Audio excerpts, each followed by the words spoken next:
Let's make some little tiny haunted houses. I'm going to cut out my shapes and bake right on the tile to keep them from becoming warped at all before I assemble them. I want my little houses to have sort of a wooden shiplap exterior, so I'm starting out by adding some texture to that slab that I'll use for the walls of the house. Next, I'm carefully adding some horizontal lines with the back of my tissue blade. Now I'm cutting out all of my shapes. I'm going to do the walls and entryway in this pretty teal color, and I'm going to do the ground in black. I'm adding a little bit of oven bake adhesive here so I can add my entryway. The oven bake adhesive isn't typically necessary when joining uncured clay pieces together, but I'm almost always add it because I have anxiety. I just don't want to have to worry about smushing these pieces together and then they still come apart once they're baked. I'm adding some colorful details with liquid clay before I bake. This can be done after you assemble as well. Orange for the coffin-shaped front door, black window frames, and yellow for the window. I don't want it to go everywhere, so I added just a little dollop, and I'm going to spread the liquid clay around with a pin. Here's all of my pieces cured and popped off the tile. This little haunted house is slightly askew, so one of the sides is a little taller than the other. I'm attempting to add a tiny bit of super glue to the front wall, but I squeezed out too much. I'm going to wipe that off.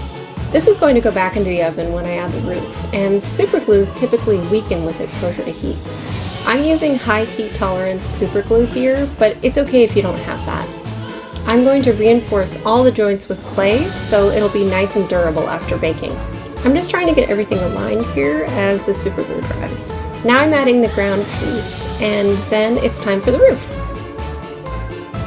I'm just cutting that out and getting it ready before reinforcing the joints with liquid clay or oven bake adhesive. I sort of did this out of order, but that's okay. I'm poking a little hole in the middle of the roof so I can add an eye pin. This is just a normal eye pin that I will bend and clip a little bit shorter.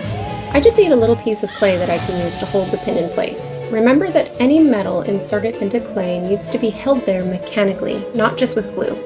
If there isn't a bend in the pin, it will pull right out.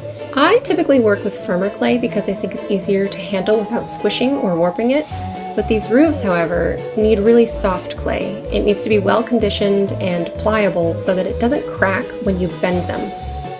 Now I'm adding a little bit of liquid clay inside the house at the joints. This will drip down and reinforce the bottom as well. Since my liquid clay is super runny, I also added a little bit of thicker oven bake adhesive just to be safe because anxiety. You'll see a bit of that liquid clay is leaked under the walls. It's totally okay since it's going to cure clear. I'm adding some oven bake adhesive to the roof line so I can add my roof.